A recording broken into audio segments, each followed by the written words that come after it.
first game at Yankee Stadium, he finds the second deck. A two-run bomb.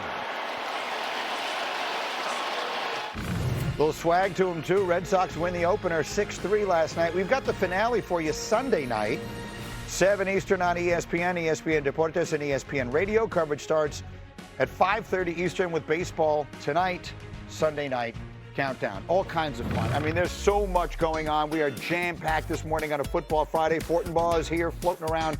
He'll have some of his best bets for you as we go. You see Graz and Brooke and Bartholomew and Dominique Foxworth are here on a Football Friday, and last night is the night it all just went off the rails. Dallas, the standoff between Jerry Jones and Micah Parsons took really weird turns. It starts with Jerry Jones on Michael Irvin's YouTube channel. He said the agreement that he made, he thinks, with Micah Parsons would have made him the highest paid guaranteed player in the league outside of the quarterbacks. He unloaded on the agent, David Mulligetta. Just listen to this. When we wanted to send the details to the agent told us to stick it up our ass.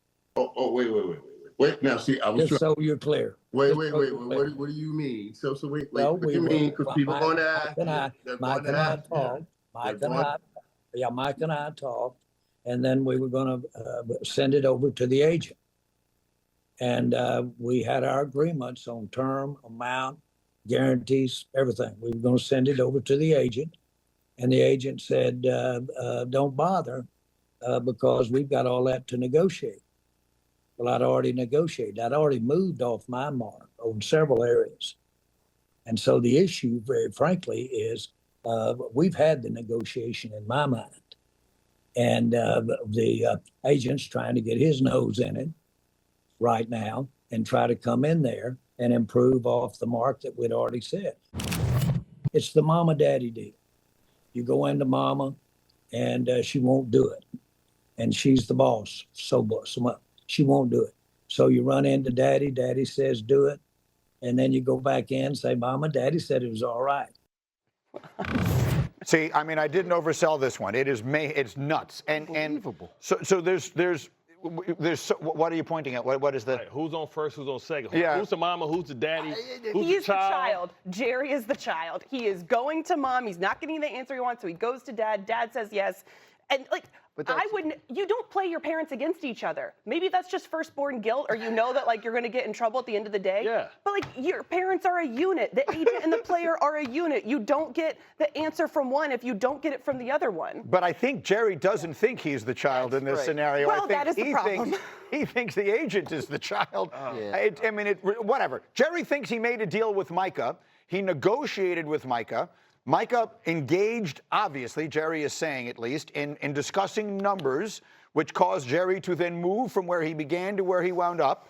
And in his mind, that's the negotiation. Which, in everyone else's mind, the agent has a role in this. I think to the point you made earlier, it's reasonable to be like, all right, we made progress. You don't want to do this anymore, so start back over from square one. The idea that the agent is coming in and trying to get him to move off his final spot, it's fine. Okay, that negotiation is null and void. Let's start over. And the most confusing thing about all of this is there really shouldn't be a negotiation for a player who's this good. Like, what happens is you become the highest paid at your position. Mm-hmm. That's the end of negotiation. What did TJ get? Okay, we'll guarantee you a little more than that. What did Myles Garrett get? We'll guarantee you a little more than that. That's kind of how it works. And that's what Jerry claims is what happened.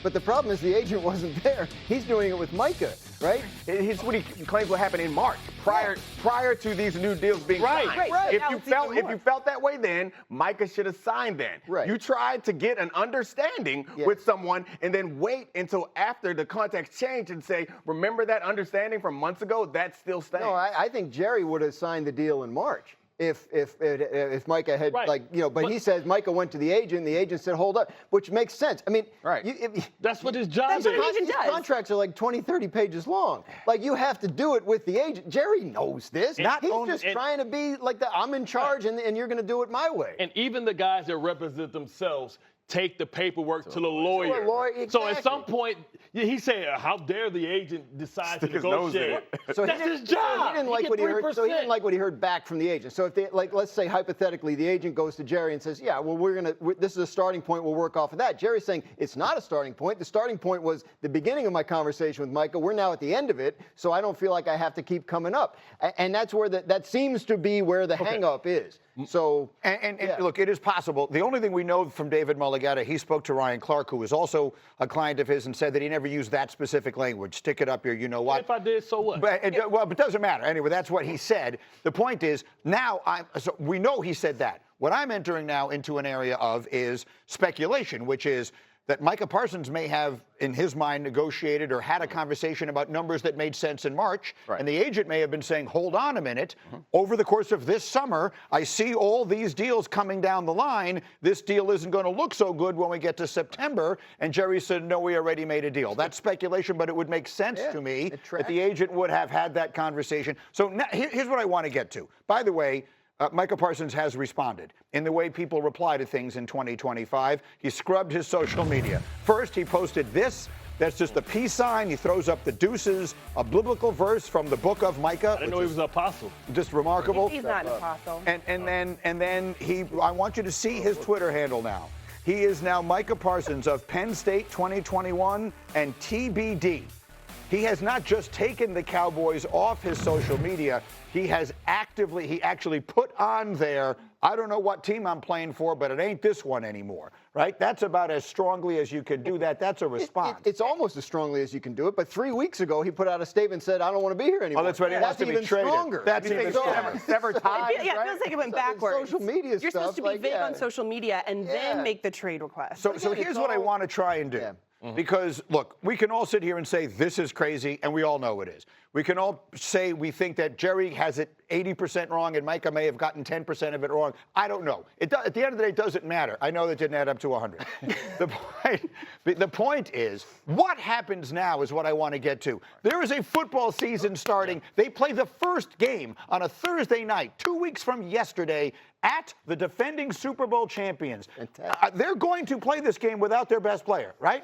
Micah Parsons is their best player. It's up to him at this point. His Twitter bio says TBD. He's not playing a week from Thursday. Then they're not going. Then we'll play without. Again, I'm not. Good luck with that. I don't believe a player when he says he's not going to play until I see it happen. Well, we saw Chris Jones do it. We saw Emmitt Smith do it. I know. Jerry acts like he doesn't have experience with this. He buckled after Emmitt Smith had already helped you win a Super Bowl and didn't pay him. So listen, it's a history of this. And we saw CeeDee Lamb get paid. We saw Dak. We saw Dak get paid. We saw Zeke. So listen, I'm just going to hold out because you need me more than I need you. That is one of his options, is to sit out the game, right? And sit out multiple games. And then he's giving up $1.2 million a week. And Jerry can say, hey, as long as you're good with that, I am. But Jerry could also say, all right, we're getting our butts kicked. We need to get this guy signed. So if Micah wants to turn the leverage in his favor, that's his only option, is to withhold his services. Will he do it? That's a question for 13 days from now. Look, if he gets back into practice middle of next week and wants to play and says, whatever, this didn't work out, I'll play on my deal and we'll see what happens, then he could still play in that game. He can still not play and get his money, too. It's called coming there and my body hurt. There's the hold in. His back. He has back tightness. He already had an X-ray on his back. Whatever it is that is keeping him from practicing could keep him from playing, and now we might have a whole other fight. And that's one where the NFLPA would heavily get involved. If he says he's not healthy enough to play and the Cowboys try to withhold the money, and that's a fight. But we're not there yet. So let's not live there. You tell me what's going to happen in the next 13 days that is going to result in him playing against the Eagles. Well, obviously, there has to be a deadline, and I assume it's a week out from the game will be the deadline, and that will be the deadline for when he has to be out there. Who is going to feel more pressure between now and then to capitulate? It doesn't seem to me that Micah is going to feel that much pressure, in large part because we all kind of side with him. And Jerry doesn't seem to care about the pressure. He kind of seems to like when we talk bad about him. So I'm not sure that anything is going to happen. I think Gross made a good point earlier about players do love playing football. So I assume that Micah's not in dire straits financially. I assume that Micah is getting the support from the teammates and everyone around, so there's no one pushing him onto the field. But there's also this thing where he really likes to sack quarterbacks. And so maybe he'll wake up one morning and say, Jerry, you won't take this from me also. Or maybe Jerry will realize that the documentary is getting watched by a lot of people and he's done his job and he can stop this foolishness and give Micah the contract that he wants. Yeah. So did Hassan Reddick like sacking quarterbacks too, but he kept him out for 11 games. That is true. He still got paid by Tampa. All right, so yeah, that was a whole other set of problems. We have Joe Fortenbaugh with us this morning with his best bets as we get set for the football season. And the Cowboys, their win total this season is 7.5, which we've discussed at great length. Before we knew this Micah thing was going to turn into this, feels like a very low number to me. When Dak Prescott is healthy, they tend to go over that. Here's what scares me about it. It feels like they're begging you to bet the over on this, right? So which way do we go? It's an interesting point. I'd look at it like this. 90% of the offseason discourse around the Dallas Cowboys has been negative. That's affected the price, which is why I would buy low and bet over 7.5 wins. Remember, last year's 7-win team with Dak Prescott missing 9 games. 9 games, and they still found their way to 7 wins. Now, last year isn't going to be the same as this season, but there's a couple things that stand out to me for how bad they were last year. 31st in the red zone, and then they were about 25th in yards per rushing attempt. Rushing game's going to be a little bit better. They cash in a little bit more in the red zone. They score more points. They win more games. The psychology around the Cowboys is different than any other football team. When they're good, 10-win team, we talk about them winning the Super Bowl, which is too far. Right. When they're down, we talk about them bottoming out like this, which again is too far. They're good enough to win 8, which is what we're going to bet. Yeah, and does this impact your thinking at all? If Micah Parsons is not on the field a week from Thursday, does that change the way you view this? You have to project the game they're going to play. If they were